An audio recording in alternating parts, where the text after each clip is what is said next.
Got it. Okay.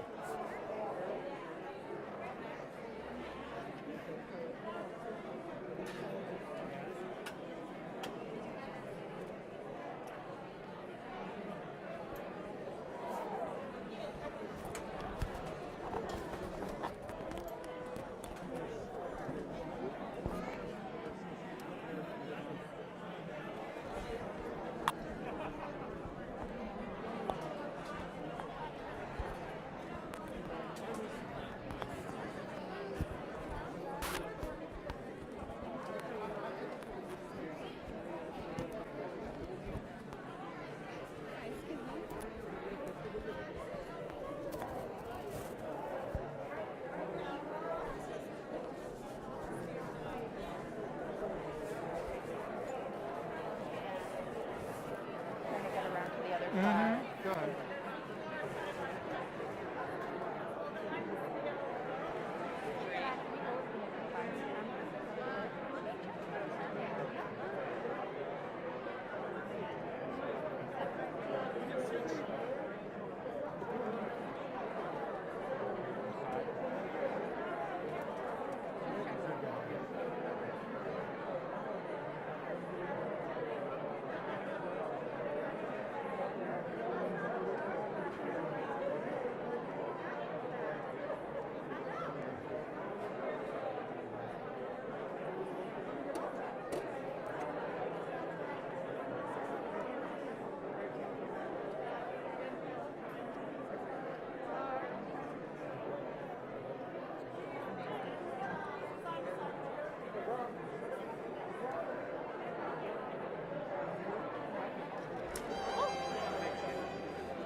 Hi, this is your ABC pool from inside the East Room. We're here right now, guests are seated, and we're going Sherry, audio check, 1, 2. Close Okay. to a 2-minute warning as I can. Franz, you good? You guys good over there? Audio check. Audio check, 1, 2.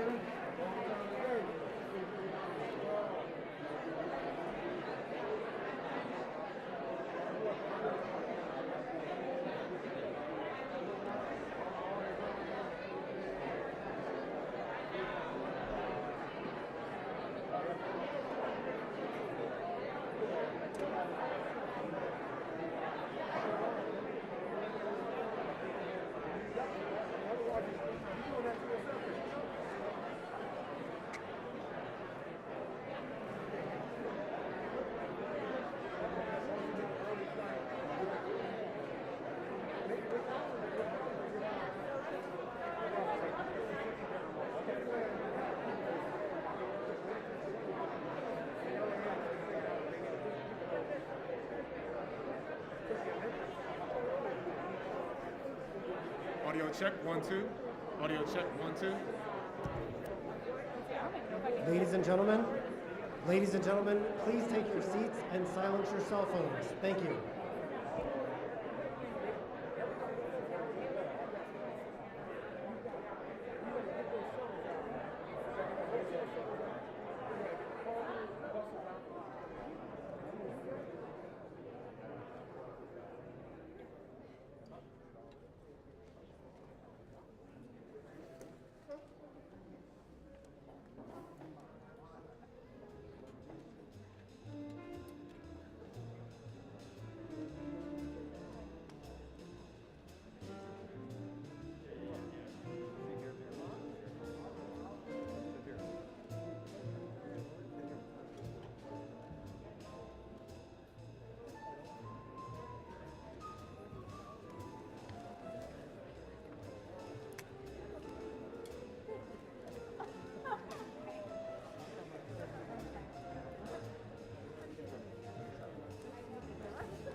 Sarah? Yeah, I'm here for Sarah. There's not going to be a 2-minute warning Okay. because there's a whole program. It's like, I think it's like the first lady to VP, president to distributor, and then the president.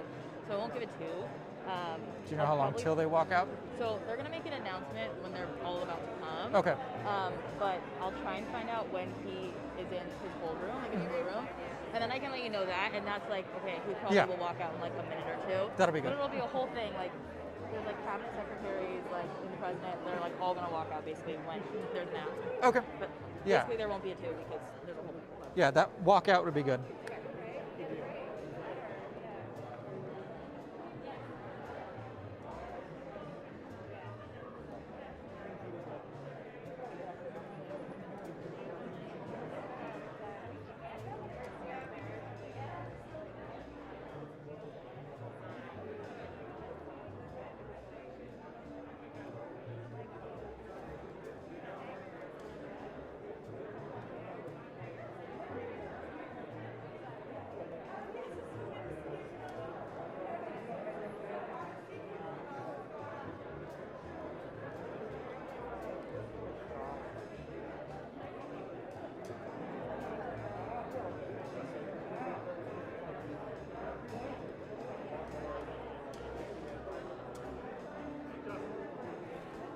There's not going to be a 2-minute warning. Yeah, but she'll try and tell us when they're coming out.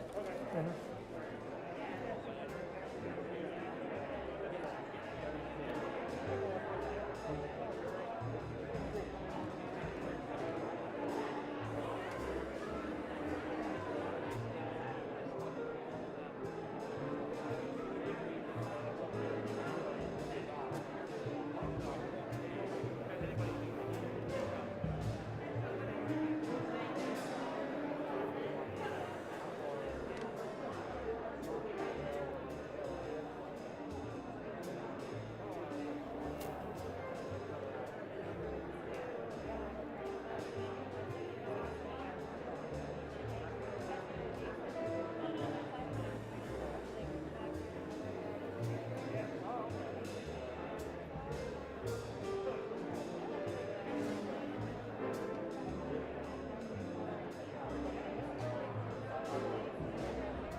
Hi, this is your ABC pool again. The White House told me that there won't be an official 2-minute warning when Biden starts his remarks, but you can take the introduction from the doctor as the official warning. They'll also try to give me a heads up when everybody is about to be introduced into the room.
Hey there, yes, that's the latest we've been told as far as guidance for his remarks.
Thank you. Yes, thank you. Thank you. Oops. And the biggest microphone ever.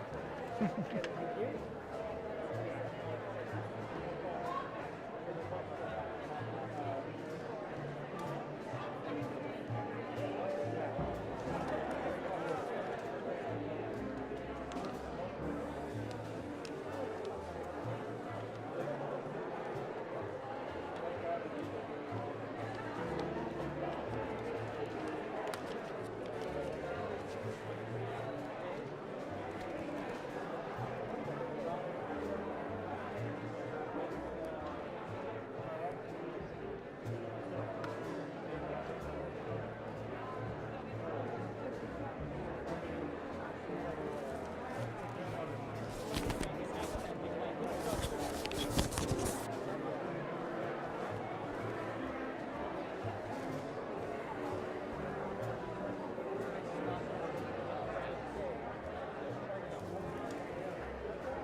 Ladies and gentlemen, please silence your cell phones. Thank you.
Administration officials walking into the room now.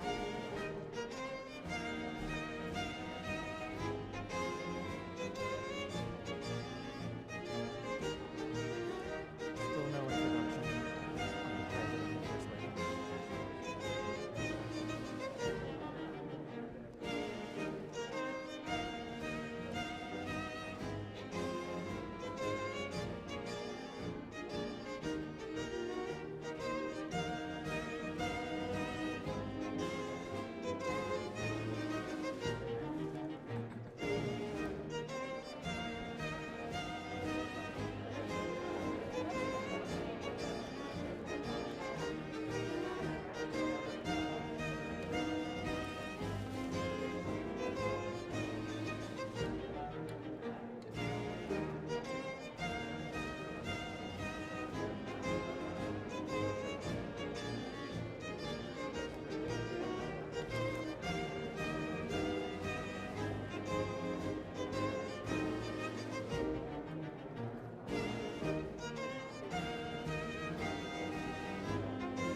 Ladies and gentlemen, the Vice President of the United States and Second Vice Gentleman President Douglas being M. introduced Hoff. now.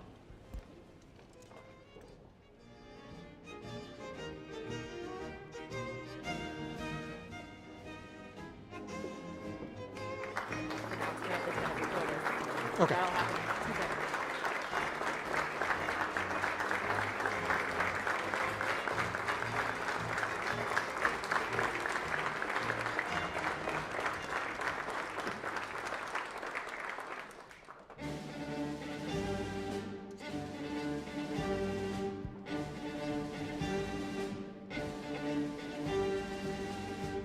Ladies and gentlemen, the President of the United States and First President Lady Jill Biden and Biden, First Lady accompanied being by introduced Dr. now. Eja Ndom.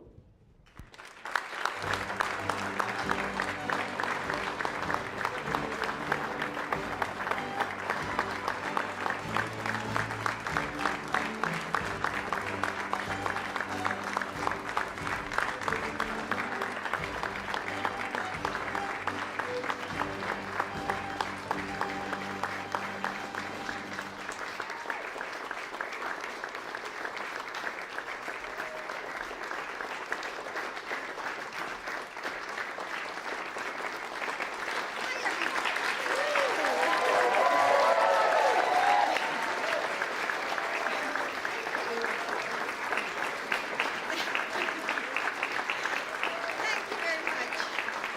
Thank you. Thank you. Gosh, so many friends here. It's so nice to see all of you. And you're getting me so emotional before I have to speak about cancer. So, anyway, welcome to the White House. And, you know, certain words have the power to make time stop. Malignant, aggressive, terminal, cancer. Like a spell, they still the air around us. Frozen in place, we feel the world we knew slipping away.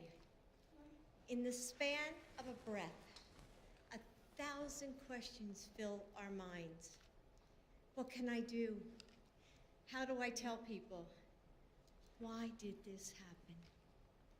And when the hands of the clock begin to move once again, we are not the person we once were, but someone changed. A mother imagining all of the things she might not be there to teach her daughters. A husband wondering how he will juggle chemotherapy appointments with work and childcare. A son trying to be strong for the parents who could outlive him. It's not just patients. Cancer changes everyone it touches, and in some ways, it touches us all. For Joe and me, it has stolen our joy. It left us broken in our grief. But through that pain, we found purpose, strengthening our fortitude for this fight to end cancer as we know it.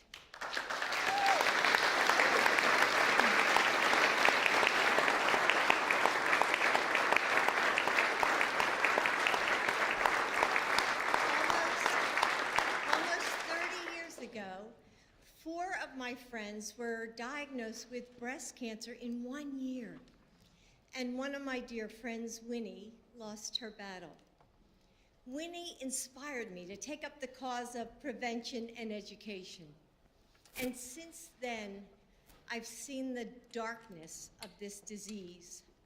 Financial devastation, confusion over care, and far too many families mourning loved ones.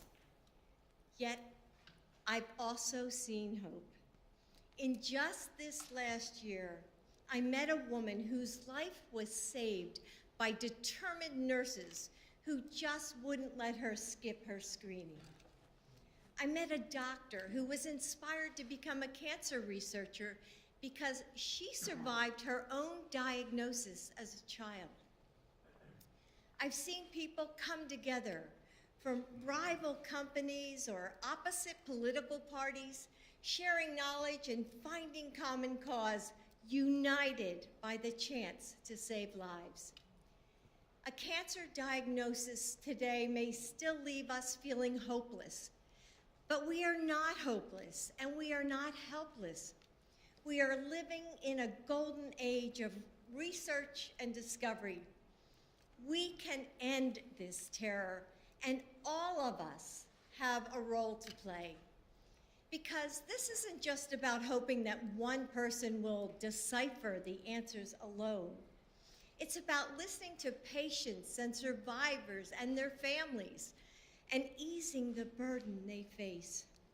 It's about the individual choices we can make to stop this disease before it's too late, to get screenings, to be vigilant with our health.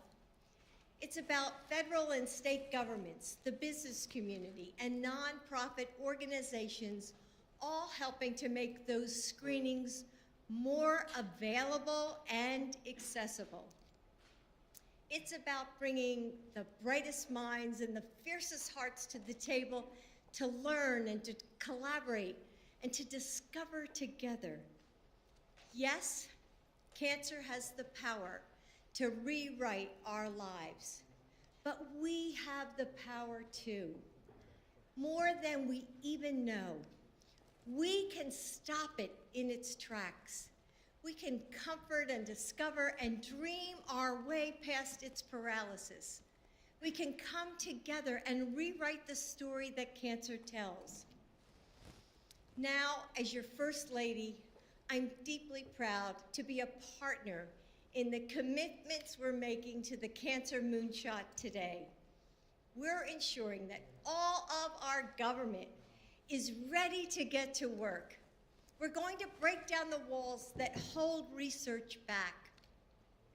We're going to bring the best of our nation together.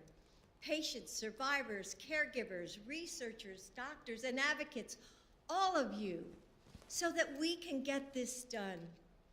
And I want you to know that I'll be there working right beside you. So I'm so honored to welcome all of you here to the White House today to take this next step. Together, we will give Americans a reason to hope. We will use this power of this White House to make your life better. And we will build a future where the word cancer forever loses its power. Thank you.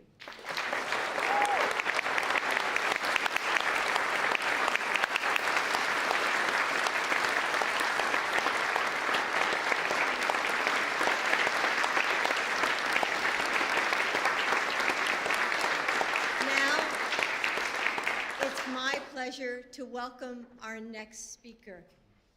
Vice President Harris knows the heartache of cancer, but she also knows how much hope can be found in our scientific community.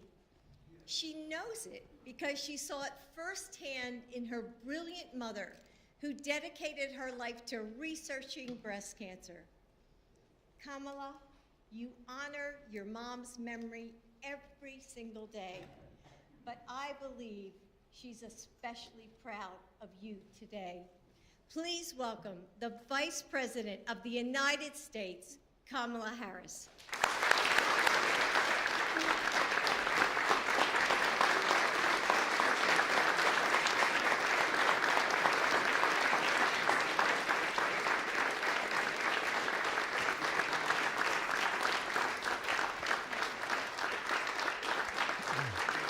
Dr. Jill Biden.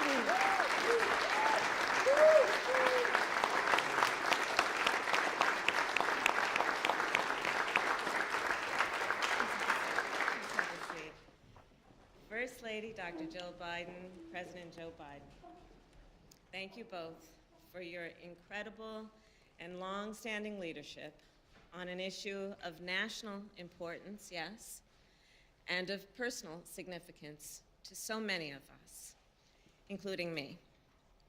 So as Dr. Biden said, my whole life I stood witness as my mother, a scientist, worked to end breast cancer. So my mother taught at public universities. She worked at a national laboratory. She published groundbreaking research. She was a peer reviewer at the National Institutes of Health, NIH, and collaborated with scientists around the world, including in France, Italy, and Canada. My mother's discoveries helped save women's lives. And I am so proud that she brought our nation and our world closer to the goal of ending breast cancer as we know it. And today we are closer than we have ever been. Since the turn of the century, we have made significant breakthroughs. We have learned so much about therapeutics and diagnostics, about public health and patient care. More people are surviving cancer. More people are enduring cancer after being diagnosed than ever before. And the death rate for cancer has fallen by about 25% over the past 20 years. In a moment, our president will lay out the new goals, ambitious goals, achievable goals for our nation to end cancer as we know it. These goals are not abstract, and they will transform lives. They will improve lives, and they will save lives.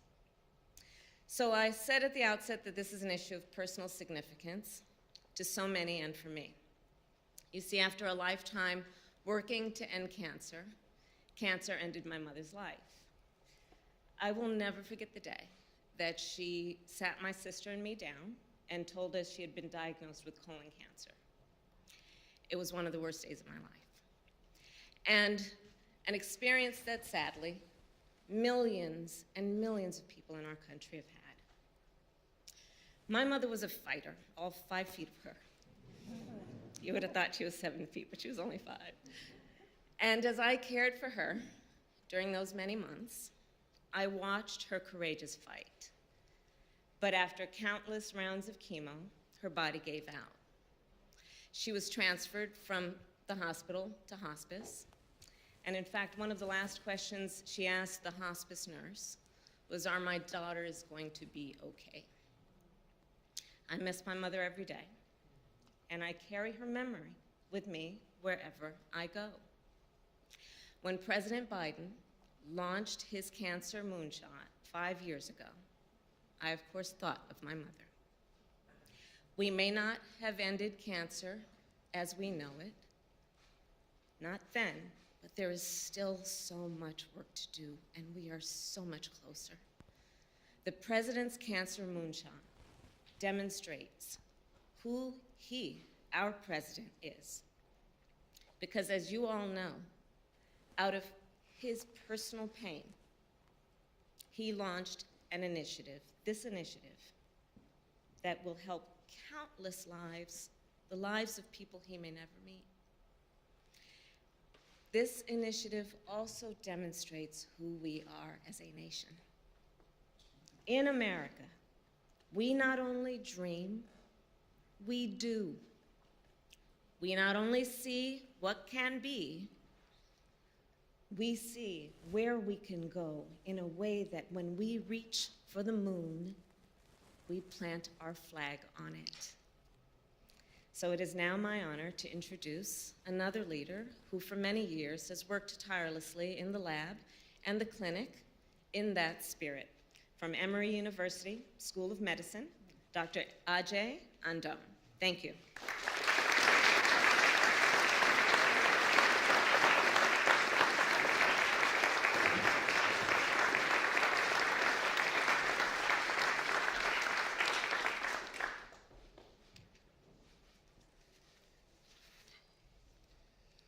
All these new pandemic rituals, the taking off the mask at the podium, getting used to it. Thank you, Vice President Harris. It is an honor to be here with you and to follow the path paved by your mother and all the brilliant researchers that came before and whose shoulders we stand upon. To the First Lady, Thank you for your empathy and for truly understanding the pain and the promise that is this fight. I am thrilled to be able to be here to introduce someone that many of us consider to be the country's patient advocate in chief, President Joe Biden. From my vantage point as a neurosurgeon scientist, constantly thinking of ways to treat cancer patients, to fight cancer, and seeing countless patients every year, and as a board member of the National Brain Tumor Society, I can confidently say that this is the most exciting moment in the history of our field. As a physician today, when seeing patients with aggressive cancers like metastatic melanoma or lung cancer, I know that many more of them will see durable remissions after treatments with therapies that harness the body's immune system to fight their cancer. As a researcher, I know that NIH has created grants targeting brilliant young investigators, yes, that's me, that encourage us to take risks and chart new directions for our work. As an advocate, knowing that there is a president who is throwing the full weight of the presidency behind this effort means that even between big announcements like this one, all levers of government are being pulled to create a brighter future for cancer patients. This is also an exciting moment for me personally because I'm here. As a son of Ghanaian immigrants who came to the United States with nothing, there was a time when I could not participate in the scientific discussion in the United States. We have a ways to go before we're harnessing all of the diverse talents of our country. People of every race, ability, gender, and orientation. But the progress that we have made means that we're constantly bringing new ideas to this challenge. I stand here as a husband to Kelly, a father to Joseph, who's 9, and Emily, 6, to tell you that this is a moment to believe in a healthier future for all families, to believe that we can end cancer as we know it, to believe in science, and to believe in America. Standing firm in that belief, it is my honor to introduce the person charting the course ahead with vision, purpose, and so much hope. The 46th President of the United States, our Advocate-in-Chief, Joe Biden. President Biden being introduced now.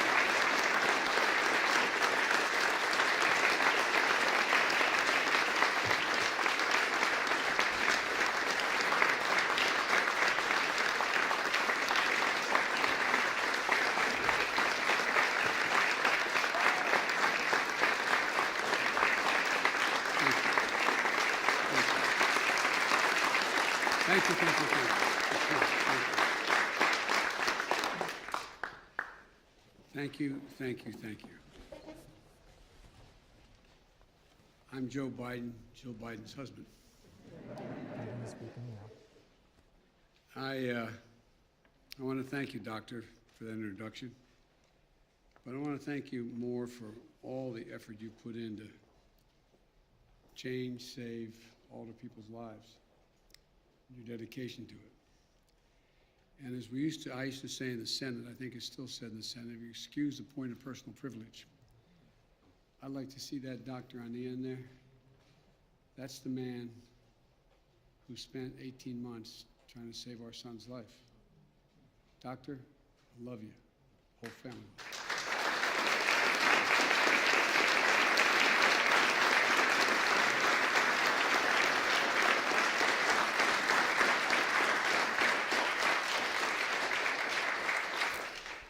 Folks, the doctor's optimism and fearlessness embodies what our Cancer Moonshot is all about.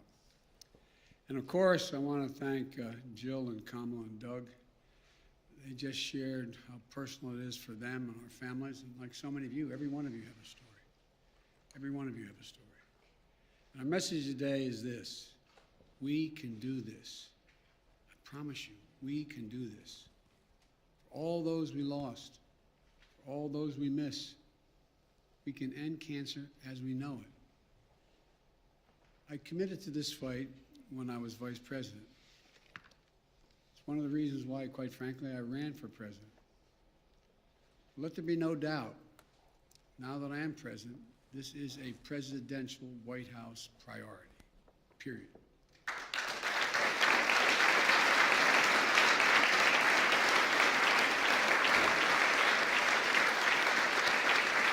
You know, the bipartisan members of Congress, and I don't want to start because I'll leave somebody out.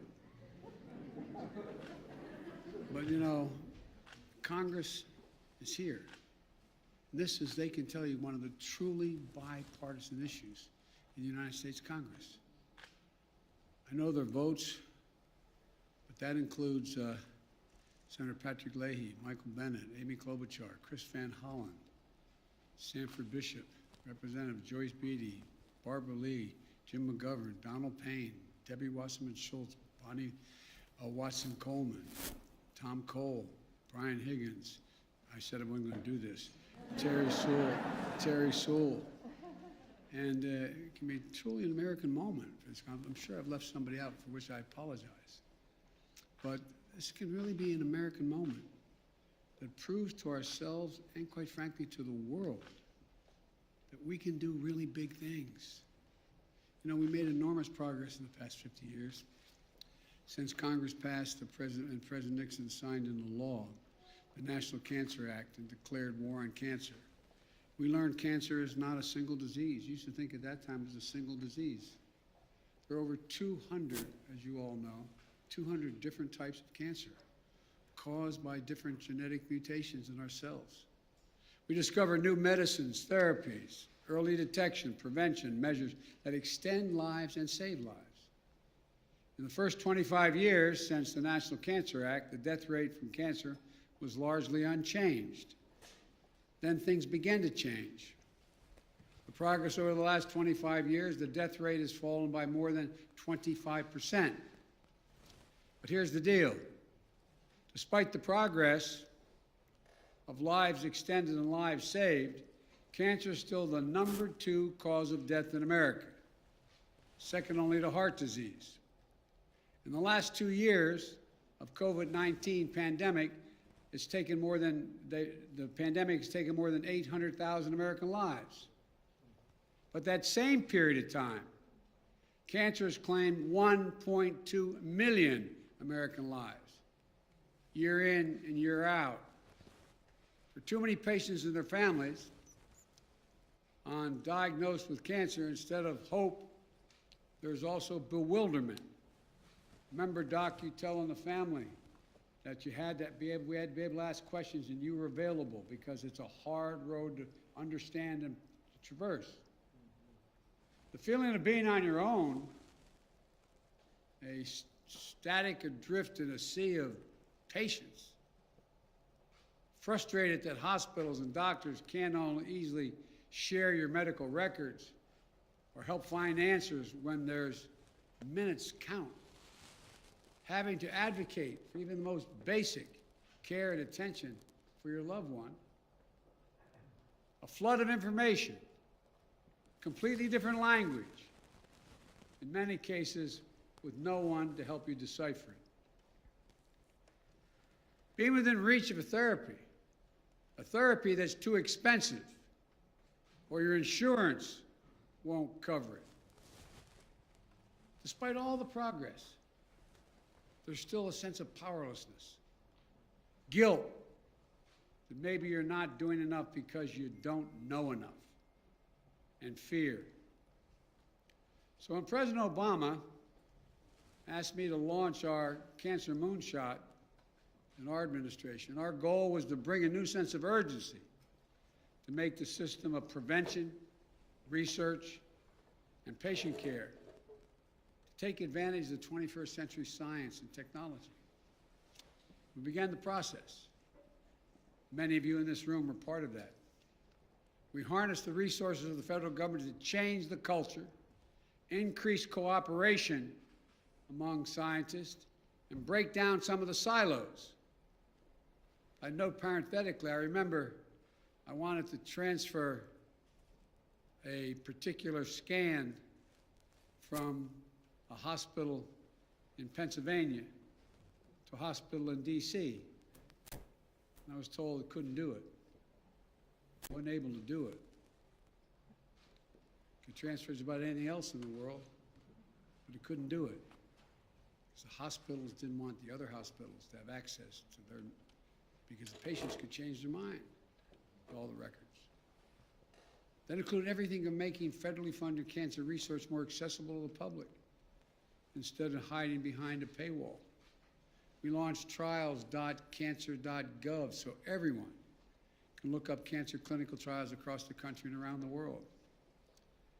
I travel the country, bringing together leaders of healthcare, technology, education, business, and technology. I visited most of the major cancer centers literally in the world, met with heads of state in those countries, and decided how we could work together to try to make progress. I remember a particularly good meeting in Australia. One of the final pieces of legislation that President Obama signed into law was the bipartisan 21st Century Cures Act, with the help of members of Congress, particularly, I don't know, is Fred Upton here? Fred, are you here? Well, Fred Upton is part of it, and Diane DeGette in the House.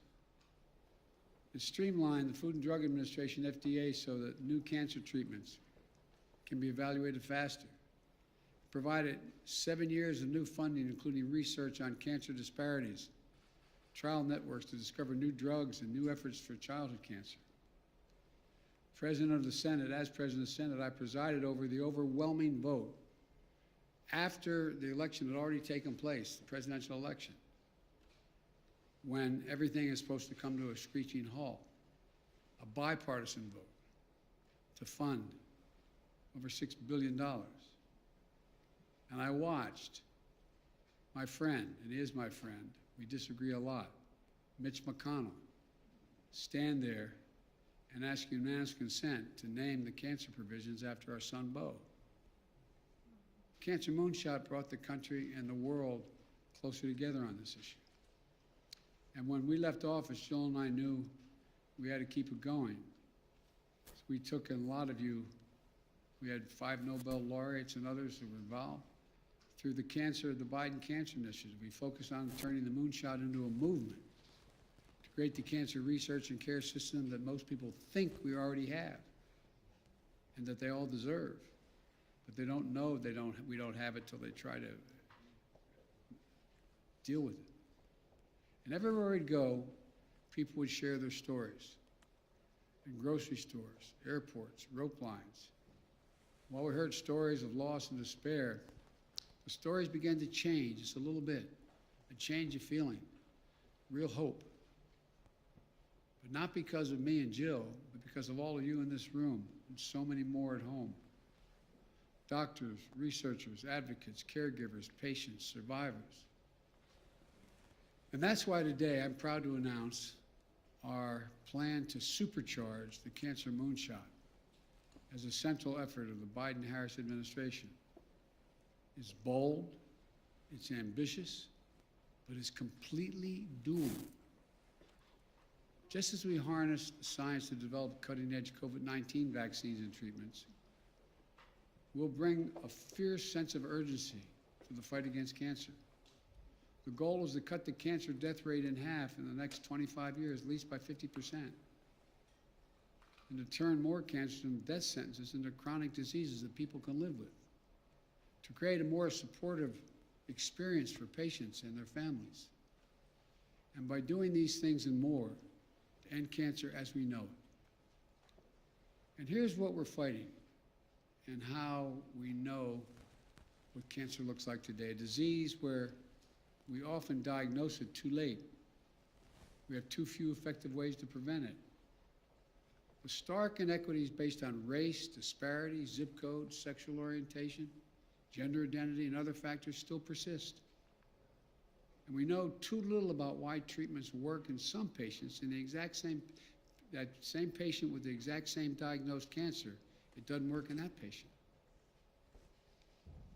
where we still lack strategies to develop treatments for some cancers, where we don't do enough to help patients and their families navigate through the process. We don't learn enough from patients' experiences or their data.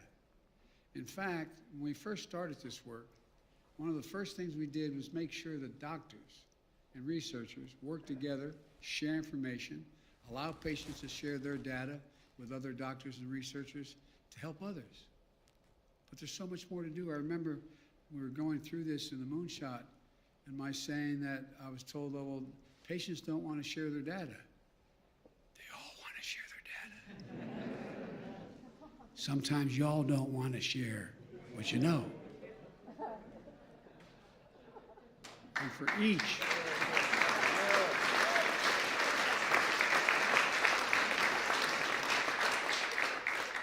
of the ways we know cancer today, we know we can change its trajectory. For example, to prevent cancer, scientists are exploring if the new mRNA vaccine technology that brought us safe and effective COVID-19 vaccines could also be used to stop cancer cells when they fail, when they first arrive. Get them then. To target the right treatments to the right patients. We're learning more about how to use genetics, immune response, and other factors to tell which combinations of treatments are likely to work best for a particular individual.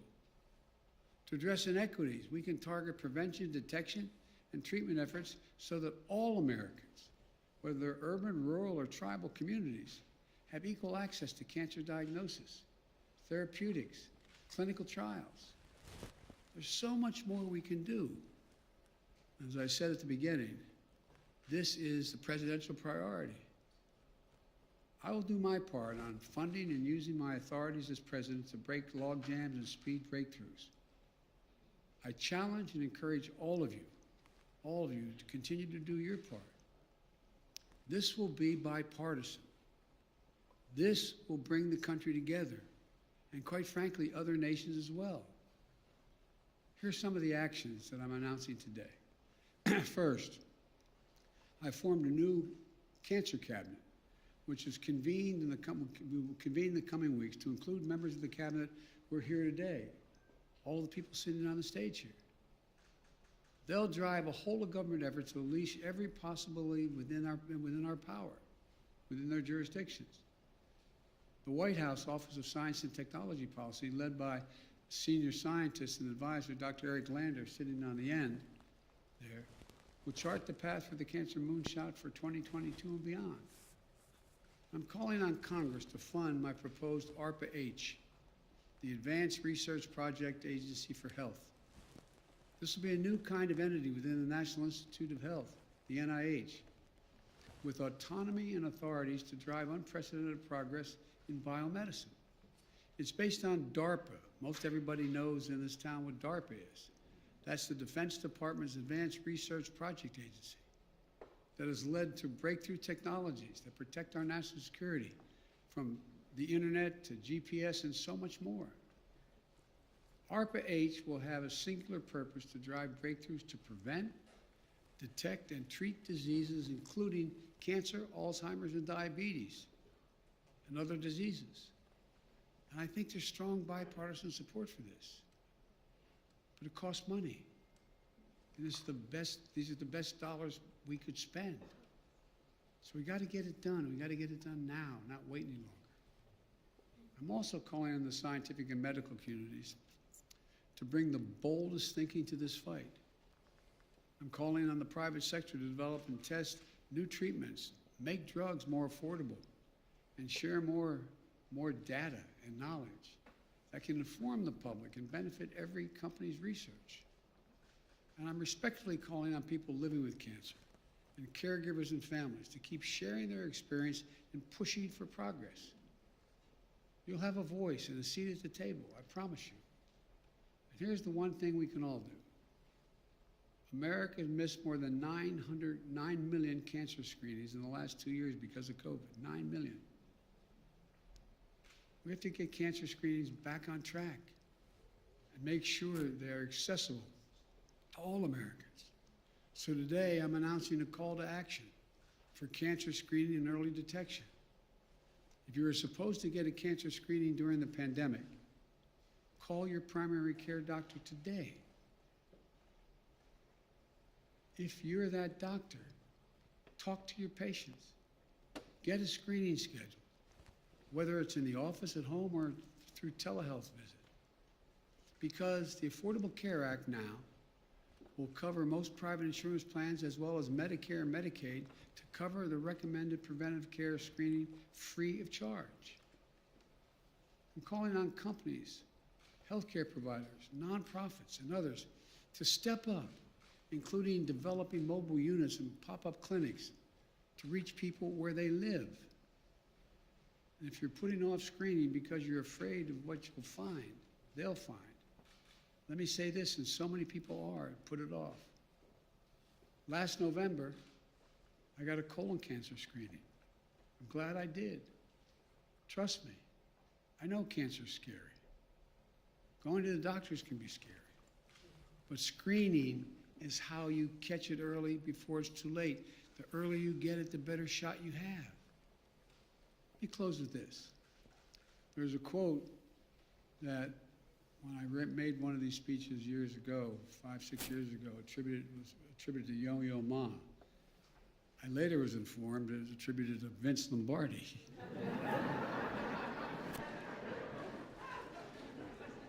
But whoever the hell gives the quote, it makes sense. Here's the quote. Practice makes permanent. Only perfect practice makes perfect. My challenge to everyone involved in this fight against cancer, take a hard look at your practice. Ask yourself if you're practicing perfectly. Or am I practicing to make the old way permanent? Old practices that created data silos, minimize the role of patients, foster the wrong kind of competition instead of the right kind of collaboration. I know we can get this right. I'm positive we can. By not losing sight of the ultimate goal, the patient's health. By not losing sight of something else, I also believe. America is a single place on earth, single country that can be defined, as I told Xi Jinping, by one word: possibilities. Possibilities. When we work together in America, there is nothing beyond our capacity.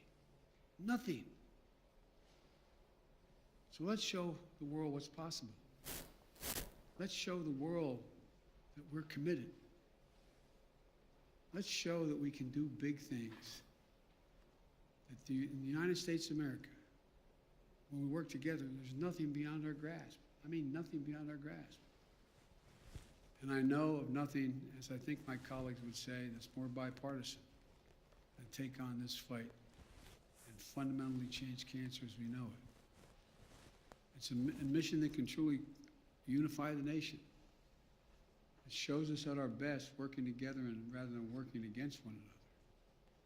For every patient asking for one more day, I remember I met with over 3,000 researchers in the various organizations. And they're good. They're devoting their whole lives to try to save things.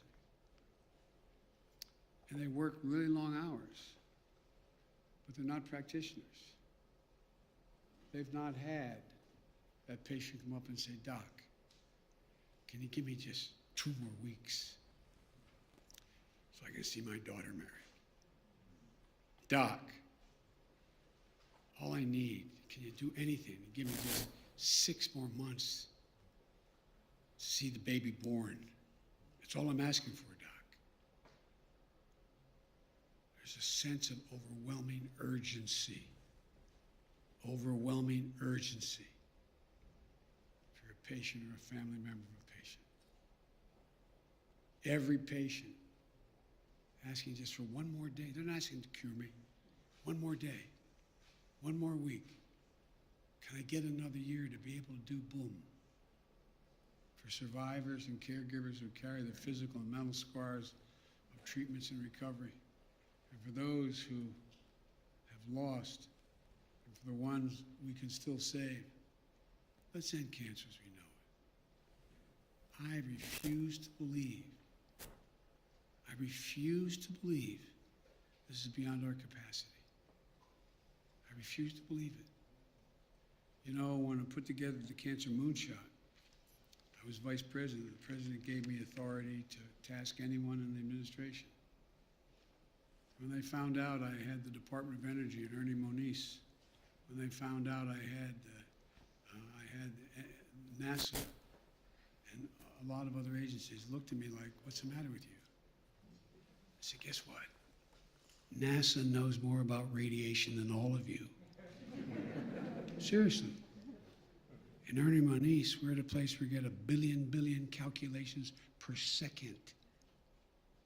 And it goes on. Skills people never thought would impact on this can do it. So my plea to you scientists is share data as best you can. My plea to my members in Congress is let's fund this particular program and focus on it till we beat it. To the American people, keep the hope alive. There is hope. There is hope. And I'm confident, absolutely confident, if we make all our effort to deal with it, we can make fundamental changes in people's lives and change the families in this country in a much better position than they are today with regard to cancer. Thank you all for being here. I appreciate it.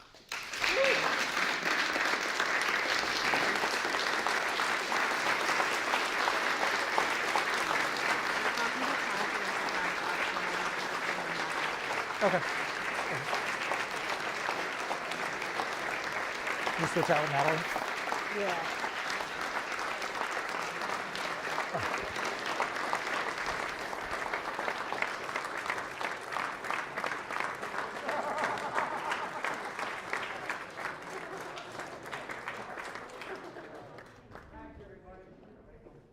Every time I walk out of my grandpa Benny's house, he's ready to yell, Joey, keep the faith. My grandmother would yell, no, Joey, spread it.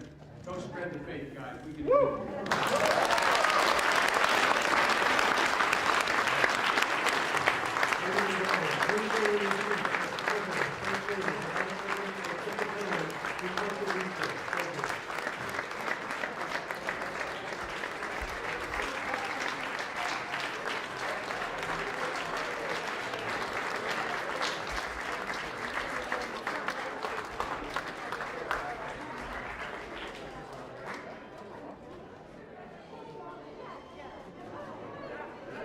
He's talking.